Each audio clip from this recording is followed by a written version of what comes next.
જૂનાગઢ હાલમાં વાતાવરણમાં અનેક ફેરફાર નોંધાઈ રહ્યા છે અને ખેડૂતોએ શિયાળુ પાકનું સારું એવું વાવેતર પણ કર્યું છે, પરંતુ આ વાવેતરમાં અચાનક વધતી ગરમી અને ઠંડીને લઈને ખેડૂતો ચિંતામાં મુકાયા છે. તેમજ ઠંડી કે ગરમીમાં ફેરફાર નોંધાય તો પાકમાં નુકસાન થઈ શકે તેવું ખેડૂતોએ કહ્યું હતું. વાતાવરણમાં આ પ્રકારના ફેરફાર નોંધાય અથવા તો અચાનક ઠંડી અને ગરમી શરૂ થાય તો શિયાળુ પાકમાં કઈ પ્રકારે નુકસાન થઈ શકે છે અને તેના નિરાકરણના ભાગરૂપે ખેડૂતો કઈ દવાનો ઉપયોગ કરી શકે તે અંગે કૃષિ યુનિવર્સિટીના ઘઉં સંશોધન કેન્દ્રના મદદનીશ સંશોધકે માહિતી આપી હતી. આ ઉપરાંત ઘઉં પાક એ ઠંડા તાપમાન માટે અનુકૂળ હોય છે, પરંતુ તાપમાન વધારો થતો હોય તેને કારણે પાક પરિપક્વ થઈ જતો હોય છે.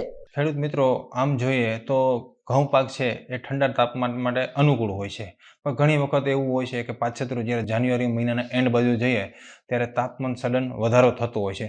તેને લીધે ઘઉંનો પાક છે એ મેચ્યુરિટી એટલે કે પરિપક્વતા ઉપર સડન આવી જતો હોય છે. બરાબર છે.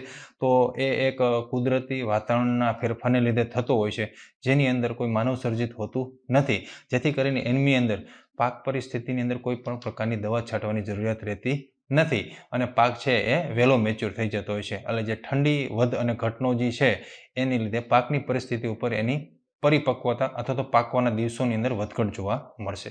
મિત્રો, ઠાર એ છે એ ઠાર વધારે હોય તો ઘઉંની ક્વોલિટી સારી હોય. એનું કારણ એ છે કે થોડોક ઠંડીનો ભાગ હોય છે અને બીજું ઠારને લીધે એક પણ વસ્તુ એવી પણ બને છે કે જ્યારે કોઈ જે પાક છે એના દાણા જેના ખુલ્લા રહેતા હોય, ઘઉંની અંદર ઘણી ડુંડી એવી હોય છે કે એમના દાણા ખુલ્લા રહેતા હોય છે, તો એ ઠાર જમા થતો હોય છે.